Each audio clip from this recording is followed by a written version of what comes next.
Seçim azadlığı yəqin ki, hamımızın tez-tez düşündüyü bir mövzudur, elə deyilmi? Amma bu əslində nə deməkdir? Bu elə bir gücdür ki, bir tərəfdən bizi insan edir, digər tərəfdən isə ən çətin sınaqlarımızın səbəbi olur. Gəlin bu dəfə bu mövzunun dərinliklərinə baş vuraq.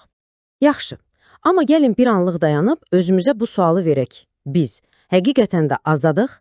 Yəni, hər səhər verdiyimiz qərarlar, atdığımız addımlar, bunlar hamısı tamamilə bizim öz iradəmizdir? Yoxsa bəlkə də pərdə arxasında bizdən asılı olmayan daha mürəkkəb bir şeylər baş verir? Və baxın, bu mövzunun tam mərkəzində böyük bir paradoks var. Bir tərəfdən deyirik ki, seçim azadlığı Allahın bizə verdiyi ən böyük nemətdir. Digər tərəfdənsə, bu, eyni zamanda daşıdığımız ən ağır məsuliyyətdir. Yaxşı, bəs bu necə olur? Necə olur ki, bir şey həm hədiyyə, həm də yük ola bilir? Gəlin araşdıraq. Deməli, gəlin lap əvvələ qaydaq, hər şeyin başladığı o nöqtəyə. Bu hədiyyə bizə hardan gəlib və onunla bir yerdə hansı məsuliyyət çiyinlərimizə qoyulub? Hər şey əslində insanın Allahın surətində yaradılmasıyla başlayır. Amma bir dəqiqə, bu surət dediyimiz fiziki bir oxşarlıq deyil, əsla.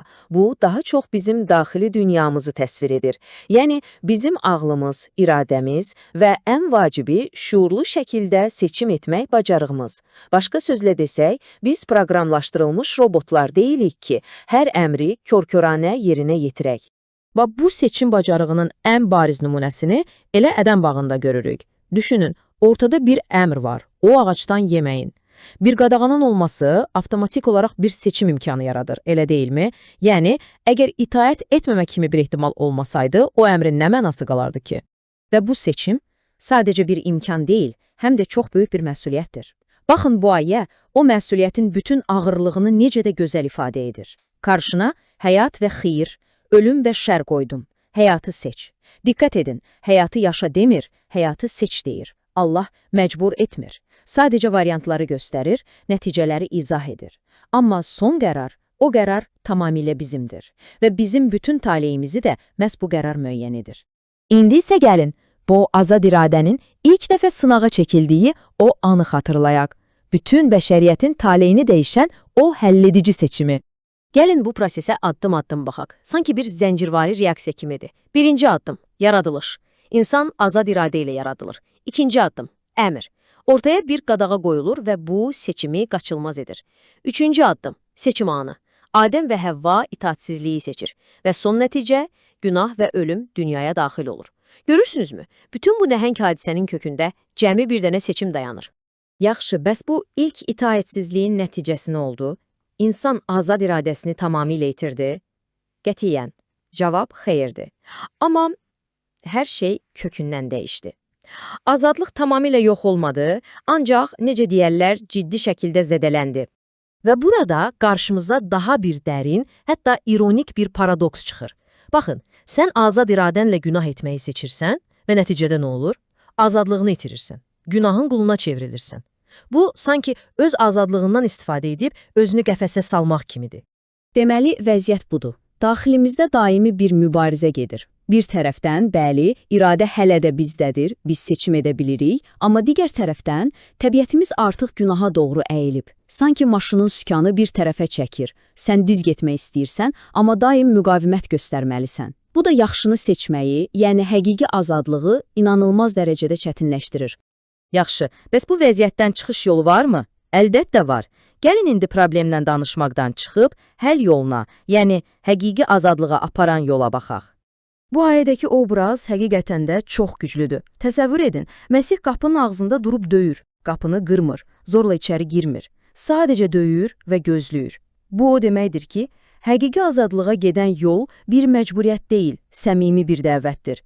Qapını açıb-açmamaq seçimi isə yenə də son nəticədə insanın özünə buraxılır. Bax, bu, iradəyə olan hörmətdir. Bəs bu qapını açmaq, bu dəvəti qəbul etmək nə deməkdir? Məsihdəki o həqiqi azadlıq nədir əslində? Gəlin bunu 3 hissəyə ayıraq. 1. Bu, məhkumiyyətdən azadlıqdır. Yəni, keçmiş səhvlərin yükündən qurtulmaq. 2.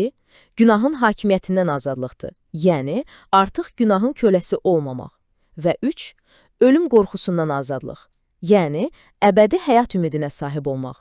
Deməli, gəlib çıxdıq əsas məsələyə. Həqiqi azadlıq ağlına gələn hər şeyi etmək deyil. Bu anarxiyadır, azadlıq deyil.